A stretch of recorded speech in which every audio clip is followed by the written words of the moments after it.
जय श्री कृष्णा। फ्रेंड्स, आज हम जिस टॉपिक पे बात करने वाले हैं वो है कालसर्प योग। आप जानते हैं कालसर्प योग के नाम पर पंडित जी द्वारा बहुत ज़्यादा डराया जाता है कि आपकी कुंडली में कालसर्प योग है तो आपके जीवन में कोई भी सफलता प्राप्त नहीं हो पाएगी, आपके वैवाहिक जीवन में दिक्कतें आएंगी, आपका कोई भी कार्य नहीं बनेगा, आपको जॉब में प्रमोशन नहीं मिलेगी और जॉब लगेगी भी नहीं।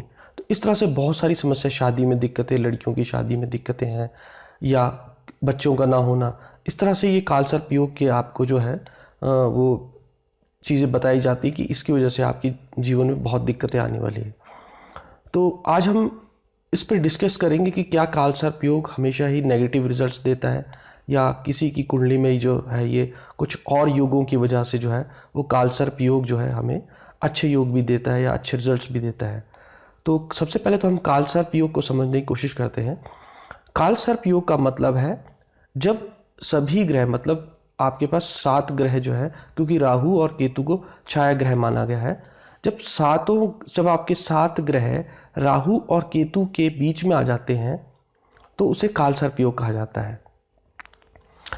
राहु और केतु छाया ग्रह है और इनका अपने आप में एक अस्तित्व नहीं है, इसलिए जो है इनको काल का मुख और काल की पूंछ कहा गया है। राहु को काल का मुख कहा गया है और केतु को उसकी पूंछ कहा गया है। तो जब भी कोई ग्रह राहु की तरफ जा रहा होता है तो हम कहते हैं कि वो काल के मुंह की तरफ जा रहा है। जैसे कि मान लीजिए किसी की जन्म कुंडली में आपका जब वो पैदा हुआ था उस समय राहु के पहले चंद्रमा है, तो हम कह सकते हैं कि चंद्रमा जो है वो राहु की तरफ जा रहा है और उसके पैदा होने के समय पर उसकी माता को कष्ट हुआ होगा क्योंकि वो काल के मुख की तरफ जा रहा है। उसी तरह से अगर सूर्य होगा वहाँ पर तो कह सकते हैं कि उसके पिता को कष्ट हुआ होगा, और अगर खुद गुरु होगा तो कह सकते हैं कि स्वयं उसको जो है जब वो पैदा हुआ था तो उसको कुछ कष्ट हुए होंगे, जैसे कि बच्चे जब पैदा होते हैं तो उनके गले में नाल आ जाती है या और भी कुछ हेल्थ इश्यूज। तो अभी जो कालसर्प योग है, कालसर्प योग 2 तरह का कालसर्प योग है। कुछ लोगों का ऐसा मत है, एक अनुलोम कालसर्प योग है, दूसरा है विलोम कालसर्प योग। अनुलोम कालसर्प योग का मतलब है जैसे ही लगन के बाद आपके पास राहु आ जाता है और सारे प्लैनेट्स राहु और केतु के बीच में है, लेकिन सबसे पहले जो प्लैनेट्स को क्या मिल रहा है, राहु का मिलन हो रहा है, तो उसे हम कहेंगे वो है अनुलोम कालसर्प योग। और विलोम कालसर्प योग में जो है आपके पास लगन के बाद सबसे पहले केतु आता है और सारे ग्रह वही राहु और केतु के बीच में है, लेकिन सबसे पहले उन ग्रहों को केतु मिलता है, तो ये विलोम कालसर्प योग है। कुछ लोगों का मत है कि जो ये विलोम कालसर्प योग है ये कालसर्प योग की डेफिनेशन में नहीं आता है और उसे वो कालामृत योग कह रहे हैं। कालामृत मतलब एक अच्छे रिजल्ट्स देता है। तो कुछ केस जब ये केसेस हैं विलोम कालसर्प योग में पॉजिटिव रिजल्ट्स यहाँ पर मिलते हैं, तो इसी वजह से जो है वो कालसर्प योग सभी के लिए बुरा नहीं है। ये आपको अपनी जन्म कुंडली में देखना है कि क्या आपके लगन के बाद सबसे पहले कालसर्प योग अगर बन रहा है तो वहाँ राहु आ रहा है कि केतु आ रहा है। पहले शुरू के 6 साइंस के अंदर आप इसको देखेंगे, अगर पहले केतु आ रहा है तो आपके वहाँ विलोम कालसर्प योग बन रहा है, जो कि कालसर्प योग ना हो करके कालामृत सिद्धि योग है, जिससे कि आपको अचीवमेंट्स मिल सकती है लाइफ में। हालांकि जब राहु लगन के बाद मिलेगा उस केसेस में भी, बहुत से केसेस में जो है वो व्यक्ति को बहुत उन्नति प्राप्त करते हुए, ऊंचे पद प्राप्त करते हुए देखा गया है। तो वहाँ पर और फैक्टर्स भी वहाँ इन्वॉल्व रहते हैं।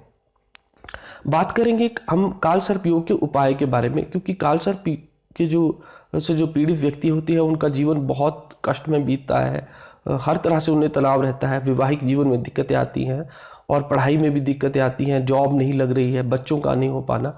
तो उसका जो उपाय है उसको हम 3 लेवल पे अगर उसको हम समझने की कोशिश करते हैं।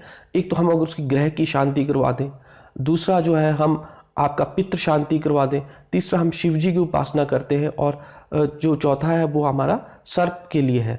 तो सबसे पहले तो इसका सबसे जो अच्छा उपाय माना जाता है कि वो शिव मंदिर में जो है वो 1.25 लाख का जो है वो जो आपका शिव महामृत्युंजय मंत्र है उसका आप जाप करवाएं, शिव पे अभिषेक करें, शिवलिंग पर आप सोमवार वाले दिन अभिषेक करें, तो इस तरह से इसका कष्ट क्लेश हो सकता है। दूसरा, आप शनिवार वाले दिन जो है वो सांप सर्प का जोड़ा, युगल जोड़ा जो है वो शिव मंदिर पर चढ़ा दें।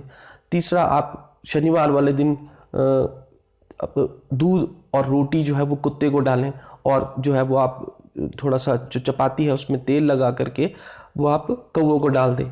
उसके अलावा आप क्या कर सकते हैं, आप नारियल शनिवार वाले दिन जटा वाला नारियल लें, उसके ऊपर मौली लगाएं, उसके ऊपर तिल का और तेल का तिलक लगा कर उसे पानी में प्रवाहित कर दें।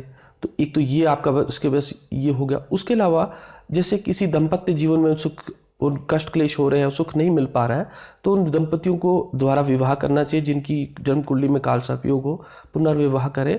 और उसके साथ ही वो घर के बाहर जो है वो चांदी का स्वास्तिक का चिन्ह लगा दें, तो इससे भी बहुत अच्छा रहेगा। उसके अलावा वो घर पे आप काल सर्प योग के उपाय के रूप में मयूर का पंख रख सकते हैं। तो मयूर का पंख रखें और सुबह शाम उस मयूर पंख से जो है वो हवा दें।